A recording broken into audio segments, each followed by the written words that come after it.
Hi you guys, my name is Cyan and welcome back to my YouTube channel. For today's video, I am a little bit nervous. As you can tell, we are going to be reading dark romances for a week. I am someone that I have read a couple of dark romances, but I haven't really dipped my toe into that genre that much, so I am scared, terrified actually, because I feel like there are different tiers to how dark a book can get, and some of these I think might be pretty high up there. But we're giving it a shot because I feel like sometimes these can just be fun in a way. I know not everyone is going to feel that same way, but that is what I think. The ones that I have read, they're outlandish, ridiculous, but they tend to be a good time. So that is what we're doing this week. I have picked out a few that I feel like are popular, everyone has talked about at some point. And the first one that we're going to be reading is actually that's upside down. It is The Ritual by Chantal Tessier.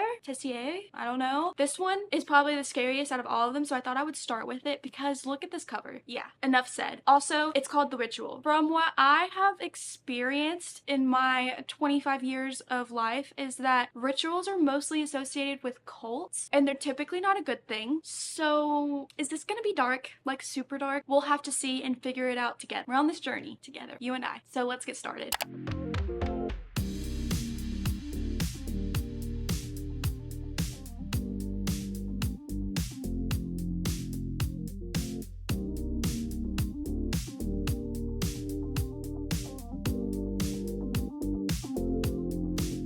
Already not starting off strong. In the prologue, it says if they manage to complete all trials of initiation, he will be granted a reward, a chosen one. She is his gift for his servitude.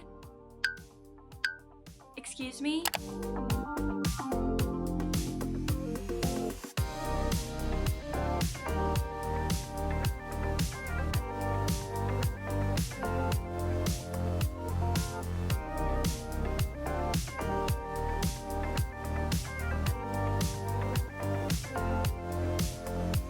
So I'm on chapter 14, page 111, and I just have to say, what the fuck? In this book, we are following Blakely and Riot, but it's not spelled like a riot, but Riot. And in this world, they are in college, and basically he is part of a group called the Lords. And from what I've gathered so far, they are like a group of people who kill people. Like they get assignments and they kill people. They also have a chosen one, which is like a gift that they get after initiation, and a chosen one is a girl of their choosing that basically has to do any and everything for them, and it seems very sexual in that way. Like that's mostly what these men want from these girls, or they're using them as sex object. Let me just say that they're just kind of going with it. Like the girls are just like, yeah, okay, I'm your chosen one, so I guess I do have to do everything you say, and it's ridiculous, and I kind of hate it, but I also kind of want to keep reading. Blakely has very little personality. Riot's only personality is that he's obsessive and controlling, and once they pick a chosen one, they have a ritual. They take them to this cathedral, and you know, like the holy water that they use, yeah, they dunk them in that for however long they want to, and then perform some kind of sexual act with them so everyone knows that that is their chosen one. And like so far,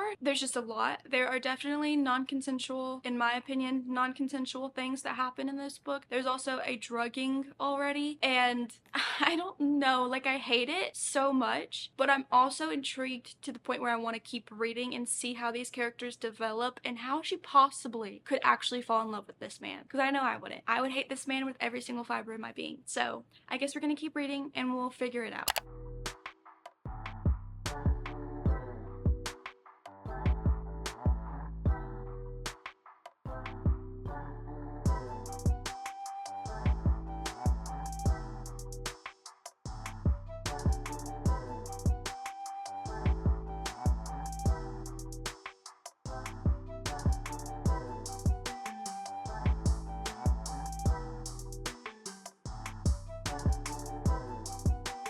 Okay, so I have officially made it about 50% of the way through The Ritual. I am on chapter 36, page 321. This book is so long. I just feel like it's not my cup of tea. There is so much smut in this book, and it's something that I'm not really used to. I don't really feel a true, strong connection with our characters either. I feel like now it is developing more of a plot. Like, her ex-boyfriend is becoming an issue in this whole thing. They got married. There's stuff with her parents and her father also also being involved in the Lords, and like I just don't love it. It does feel a little bit dragged out, and I honestly don't know what more could happen in this book. Like, why is there so much of this book still left to read? I will say I am someone who, whenever something is absolutely ridiculous and I hate it, I can also like find enjoyment in it. So I have continued to read it because just how convoluted everything is making me have a little bit of fun, if that makes sense. Just like how out of this world and ridiculous everything is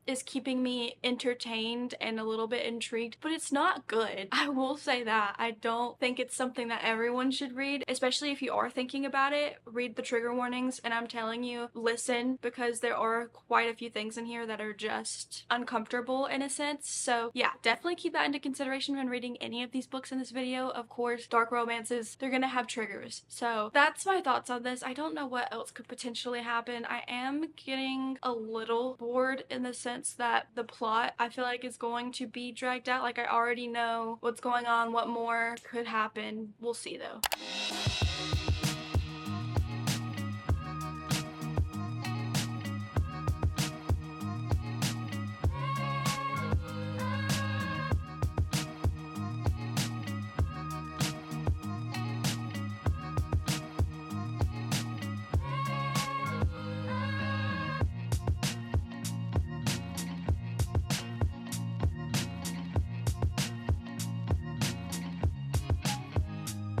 I have officially finished The Ritual today, and I can confidently say that I hated this book. Everything about it, the world, the lords, the girl main character, she was annoying. Like, girl, stand up, okay? Don't go through with all of this stuff. How are you supposed to fall in love with this character? I personally do not get it. If you love this book, that's totally fine, but I just couldn't get down with it. I hated it so much. The plot was ridiculous. It was so long, and for what reason? So yeah, I am going to give this a 1 star. I will not be continuing this series. I think the best part about this book was when it was over. So those are my thoughts on that one. But now I really want to read something that I know I am going to for sure like, and that is going to be Leather and Lark by Bryn Weaver. I did read the first book in the series and I thought it was decent. It was like a good, fun, fast-paced book. This one is about one of the brothers, and in all these books we are following serial killers who kill other serial killers. I know for a fact that's what the first one is, and I'm just gonna assume that this one is also kind of similar. Like, I feel like even if they're not killing other serial killers, they're going to be killing bad people, so in a sense that kind of makes up for it. And yeah, the first one was fine. I think this one's gonna be good too. I need something that's a little bit more fun after reading that monstrosity, so let's go ahead and do it.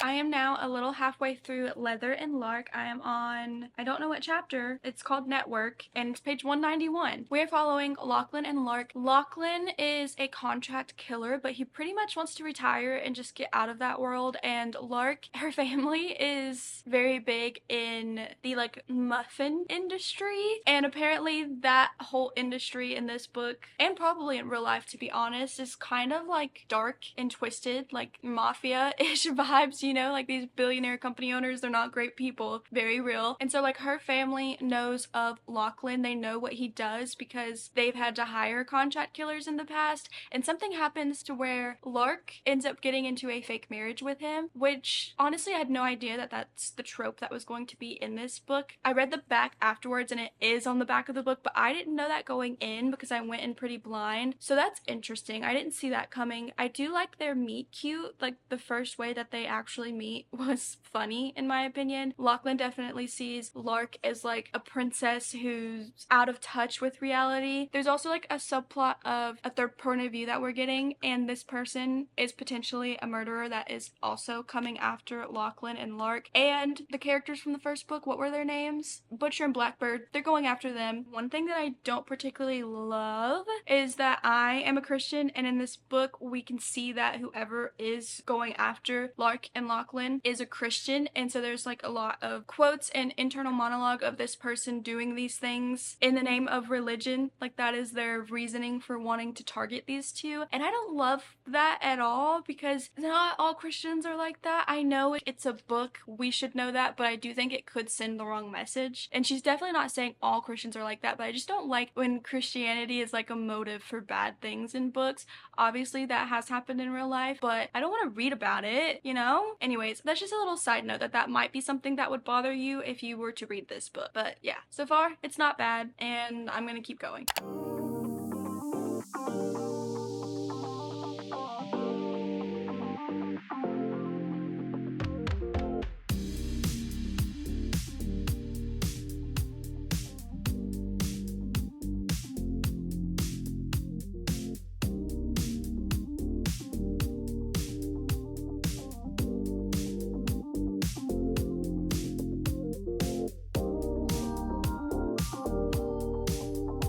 Good morning, everyone. I did in fact finish reading Leather and Lark yesterday, and I don't really know how to feel about this one. I feel like it wasn't bad at all. Like, I did have a good time. It was very fast paced, even though it is more of a slow burn when it comes to the romance in this book. I liked our characters. I thought there were some few like spunky, interesting things that I've never seen before. There is the singer trope in here for our main girl Lark, and I don't like music in books. I don't know what it is, but I just cringe whenever there's any talk of music. It is more on like the fun side. Like, I don't think the topics are that heavy compared to some other books that I've read. But with that being said, I will take a murderer over non-consensual acts any day. So if you're on the same boat as me and you think murdering people for good reasons is better than forcing a woman, which I feel like a lot of us can agree on, then books like this will be more your speed, and that's just something that I personally find better. So that is why I think I like this book better than, you know, Thou Who Shall Not Be Named, because it was so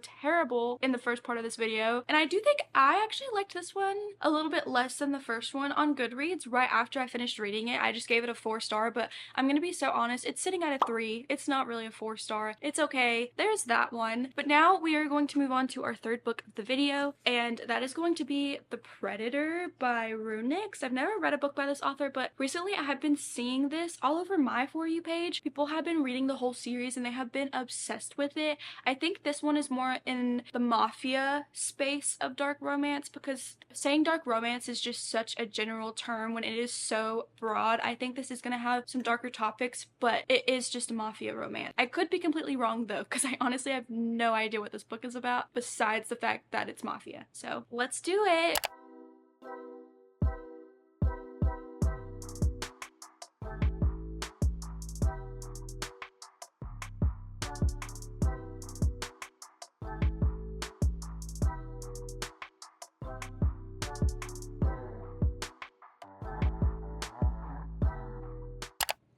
Literally in the epilogue of this book, it says, the leader opened up the trunk of his car. 2 young girls, not more than 8 years of age, lay there unconscious, unaware of what awaited them. Please tell me this is not what I think it is. I'm going to give this the benefit of the doubt, because if it's what I think it is, I don't like that at all. They're 8 years old.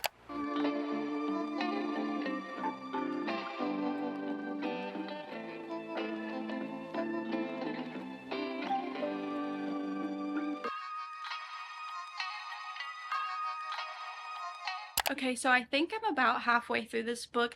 The font is really big, which honestly I appreciate, but I'm on chapter 10, 151. So the chapters are a little bit longer than I would like, if I'm being honest. Oh, that's definitely not 50% of the way through. I don't know if you can tell, but there's a slight bigger difference on here. I'm a little less than 50% of the way through. It really doesn't matter. But I just got to, I think, the first spicy scene pretty much that's about to happen. So I thought I'd stop and give you guys a little bit of an update. In this book, we are following Marana. Honestly, I don't get upset when people don't know how to pronounce my name upon reading it. So I'm hoping no one else gets upset because I don't know how to pronounce other names. But anyways, we are following her and Tristan Kane. She created like a code that apparently if any of the mafias get their hands on it, could be very dangerous. Like it tells you everything about everyone from every mafia group, I guess. And so she created this with her ex-boyfriend who was actually just playing her, and he stole the codes and gave it to they don't know who, but she suspects that it is part of the mafia that Tristan Kane is involved with, but that doesn't end up happening. It's not that mafia group. I don't really know what else to call them. I just keep saying mafia group. But anyways, so she's trying her best behind the scenes to stop it before her father finds out. Her father is a terrible man, as most are. I feel like a lot of authors probably have daddy issues, but that's besides the point. No, it just makes for a great story. I don't want to say that people have daddy issues if they don't. When she is trying to figure out who has it, she starts kind of like teaming up with Tristan behind the scenes. Her dad doesn't know, and that's all I've got right now. I'm not loving it. I'm a little bit bored. I feel like Tristan is giving us nothing. He's just kind of that mysterious character, and to be honest, Marina, whatever, is a little bit annoying. Just a little bit. Like, I don't even know what it is, but I just don't particularly love her character. So yeah, I'm hoping it gets better, but that's really all I have to say about it. As of this moment right now, I don't have many thoughts because I feel like not much is happening, but I'm going to keep reading. Today is 4th of July and we have plans later tonight, so I am going to try to read as much as possible before we have to go.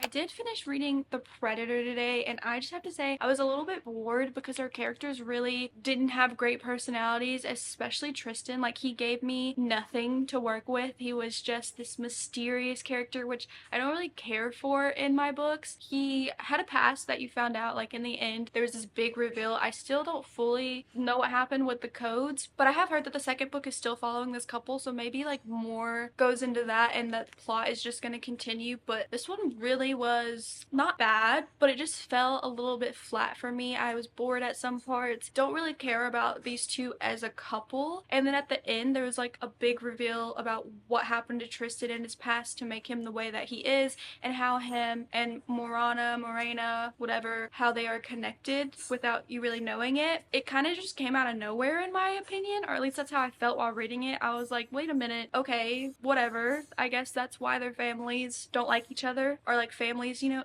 how the mafia is. They're like family when they're not really, but you get what I'm saying. That's why their families don't really love each other. Her dad's a piece of crap, and that's all I really got from this book. Also, I just want to mention that this one is not, in my opinion, very dark. It's dark in the sense that it is a mafia book. I didn't feel like there was that much happening that would be triggering to me personally. There weren't any dark topics. It's just considered dark because it's mafia, I think. As always, do your own research. Don't just take what I say as fact because it's not. But that is this one. I think I'm going to give this one a 3 stars. Like I said, it wasn't bad, but I did feel like it just fell a little bit flat, and I don't know if I want to continue this series. Does it get better? Because I've heard such great things and I'm not hooked from this first book alone. So you'll have to let me know. But now we're starting our final book for the video, and that book is Still Beating by Jennifer Hartman. This one I have heard incredible things about, so I do have very high hopes for it, but I am also scared like always, because this one is about 2 people who get kidnapped together, and then I think like the aftermath of all that, and also it is her sister's fiance. So I don't love that kind of trope, and also when a woman is kidnapped, I think we all know most of the time what happens to them. So I am nervous because I don't like reading those types of scenes, but I'm still also excited. So let's just get into it.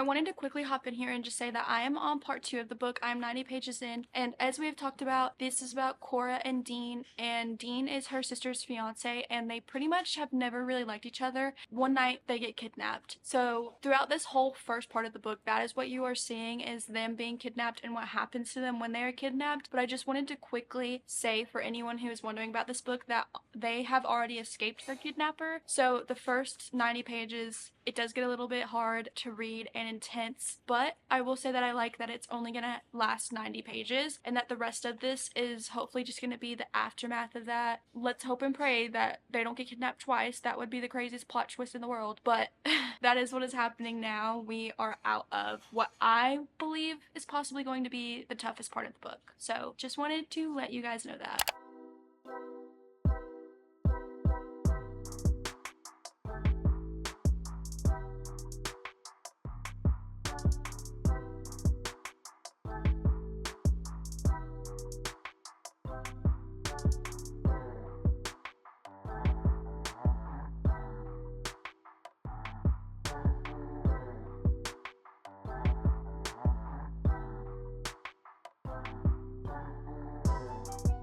So now I have made it to part 3 of this book, and I'm telling you right now, I am devouring this. I'm going to finish this in one sitting because it is so good. So in the second half of the book, or the second quarter, I guess? No, if there's only 3 parts in the book. From 25 to 75% of the book, we're following what happens in the aftermath, like I said earlier, of Cora and Dean once they escape their kidnapper. Also at the same time, it is a romance, so they are falling for one another. But like I mentioned earlier, he is her sister's fiance, so you're seeing both their point of views as they are dealing with their feelings for another, the trauma that they had to go through, and also getting back to a normal life. You can never really be normal after something like this happens to you, but they are dealing with it as best as they can.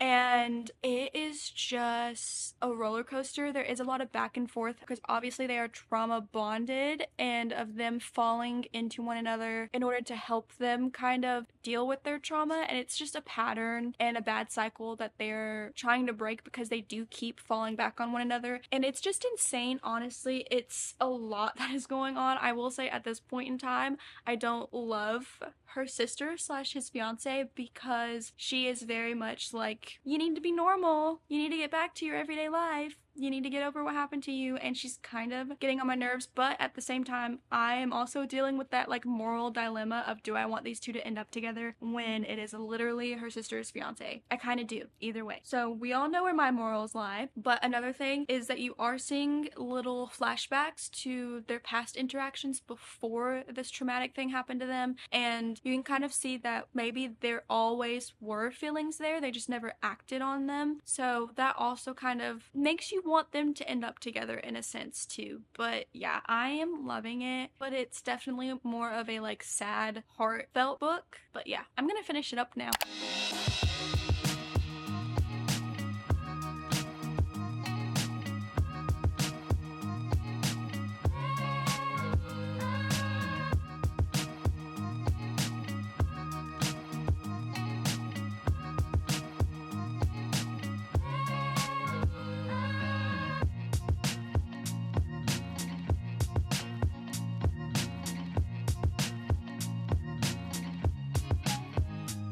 Hello everyone, so I did finish Still Beating. I literally sat here all day and just powered through this book because it was one of those where I just couldn't see myself putting it down. I changed my mind. I do not feel guilty about these two getting together whatsoever. I actually thoroughly dislike Cora's sister.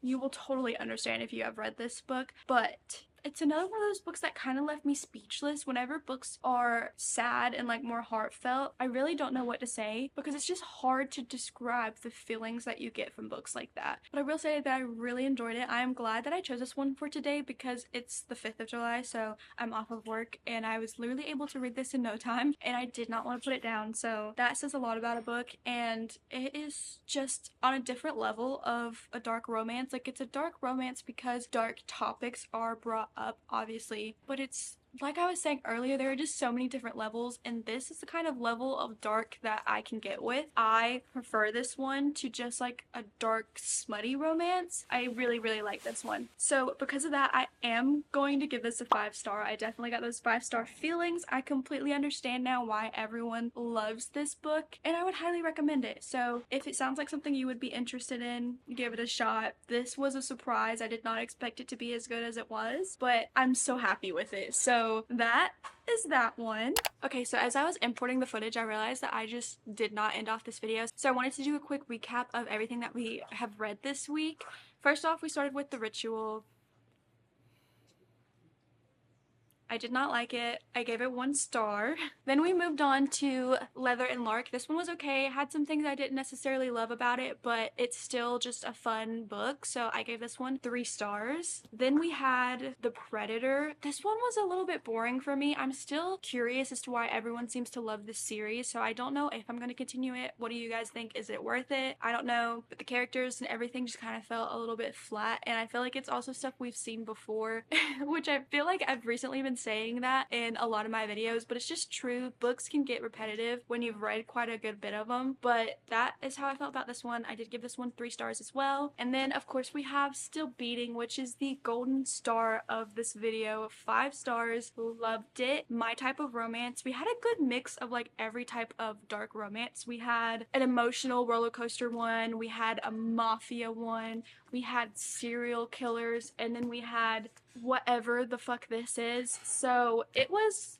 a great week. I don't know. Give me some more dark romance reads, particularly ones that are close to Still Beating, that have like that emotional romance in it, but it still has darker topics. Or serial killers. I'm into that too. But that is all for this week. I hope that you all enjoyed this video. Let me know your thoughts if you have read any of these books or any more recommendations like I've already said. But that is it. I will see you guys in my next video, and I hope you all have a great rest of your week. Bye!